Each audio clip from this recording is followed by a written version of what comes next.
capítulo de número 10, nós percebemos a execução daquilo que Deus estava falando a Moisés, ou seja, o poder das trombetas. Deus manda organizar algumas trombetas e ao som dessas trombetas, as tropas iam começando a se organizar diante daquela configuração que Moisés já tinha descrito, 12 tribos na frente, a presença, ou seja, o tabernáculo, os filhos de Merari, os Gersonitas e os Coatitas, carregando os utensílios, carregando todos os instrumentos da Arca da Aliança, e atrás da Arca as mais 2 tribos, ou seja, uma configuração totalmente organizada. No capítulo de número 11 nós podemos perceber a murmuração dos hebreus e as suas consequências. A rejeição do alimento provido de Deus, no qual residiam todos os anticorpos para suportarem a caminhada no deserto. Aquilo que Deus provê para nós é o suficiente para podermos alcançar os nossos objetivos. É interessante que essa figura tão interessante chamada maná, na verdade em hebraico ela foi uma tradução que dizia: o que é isso? Porque quando a primeira vez que ela apareceu, e a primeira vez que é falado é lá em Êxodo 16:31, o povo de Israel perguntava: o que é isso? Em virtude da sua composição, era um pão, na verdade não podia se guardar para o dia seguinte, pois proliferava alguns bichos, se perdia apenas no 6º dia, se podia colher, e milagrosamente no sábado ela não cheirava mal, eles podiam comer normalmente, Tinha um cheiro de bolo fresco, amassados com azeite. Interessante que um pote desse maná, ele foi guardado, um pote de ouro, milagrosamente dentro da arca do testemunho, dentro da arca. E nós vamos perceber na nova aliança que é uma tipologia do Cristo. O maná era o pão do céu. Interessante que se diz que o autor dos Hebreus vai dizer que ele era esse pão escondido, oculto, antes da fundação do mundo, e a todos ele mesmo se referiu como um pão. E a todos, o quanto agora e no seu reino, que também de maneira física estará por vir, comerá desse pão como sinal da intimidade com esse Deus. O povo rejeita o pão dado pelo Senhor, e o Senhor promete enviar a codornizes. E interessante que Deus se ira, e durante um mês inteiro ele falou que eles poderiam comer durante um mês inteiro, e não somente um dia, 2 dias, uma semana, mas que saíam até pelas suas narinas, e nós podemos perceber que isso aconteceu.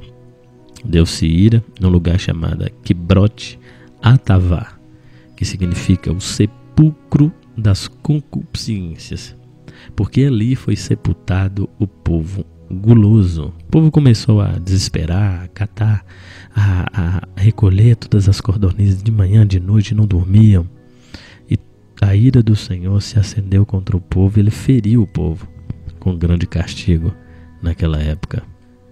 Mas aquilo que eu quero chamar também a sua atenção está aqui no capítulo de número 12,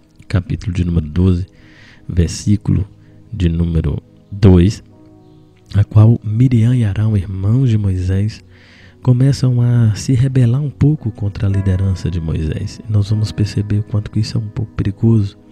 Na verdade, Moisés, e eu quero que você enxergue algo, que o Senhor tinha dado uma ordem para não tomar mulheres de outras tribos. Mas é interessante que Moisés, após a sua primeira esposa tê-lo abandonado no deserto, ele toma como esposa, ele toma como esposa uma mulher etíope, uma mulher cuxita, ou seja, de outra tribo, de outra nação. E obviamente aquilo soava um pouco estranho, pois Miriam e Arão conheciam um pouco dos preceitos que foi dito ao Senhor no coração de Moisés e dito ao povo através da boca de Arão. E eles começam a questionar: será que Deus fala somente com Moisés? Essas coisas que que está falando é só com ele, ou também falou conosco?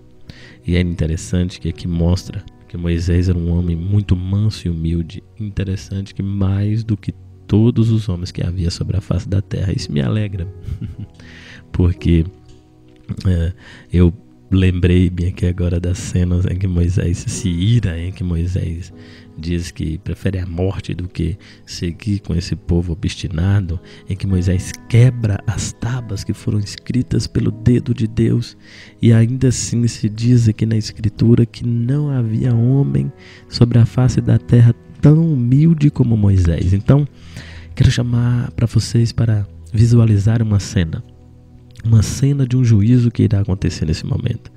Os 3 foram convidados por Deus para saírem da tenda. Deus já estava lá, no meio da nuvem. Foi um julgamento em que os anjos quiseram ver. O assunto em pauta era a mulher etíope de Moisés. Por que Moisés a tomou? O advogado de acusação era Arão, sua assistente Miriam, e o réu Moisés. O jurado, os anjos. O diabo é muito sujo, queridos. Ele acusa os irmãos. Essa intriga de irmãos é com Satanás.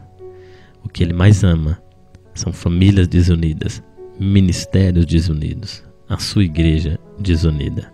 E aqui o sumo juiz, ele diz para Arão e para Moisés: olha, se tiver um profeta no meio de nós, vamos me manifestar em visão, em sonhos, vou falar de algumas maneiras, como diz lá em Hebreus, mas não é assim como eu servo Moisés. Observa que o próprio Deus diz que ele é fiel em toda a minha casa. Isso é para bugar qualquer mente humana. Mas Deus conhecia o coração de Moisés. Deus falava ao coração desse líder. E diz que com ele não é assim por sonho ou por enigma. Com ele eu falo face a face. Ou seja, Deus dá um sacode ali neles. E a ira do Senhor se inflamou. E logo o Senhor se retirou naquela nuvem. Quando aquela nuvem saiu, Miriam estava coberta de lepra. O mais lindo dessa história é que, mesmo sendo acusado, Moisés clama em voz alta ao Senhor, rogando que devolvesse a saúde de Miriam. E Miriam entra num processo então de desintoxicação. O Senhor ouve a voz, ela foi excluída temporalmente dos seus privilégios, mas não foi excluída da sua cidadania.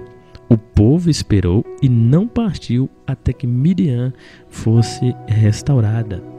Hoje nós podemos perceber pessoas, líderes que colocam pesos em muitas pessoas e dizem: ai daquele que se levanta contra o ungido de Deus, possivelmente olhando para esse texto. Não acredito que em Nova Aliança há a manifestação de coisas físicas e de castigos como esse.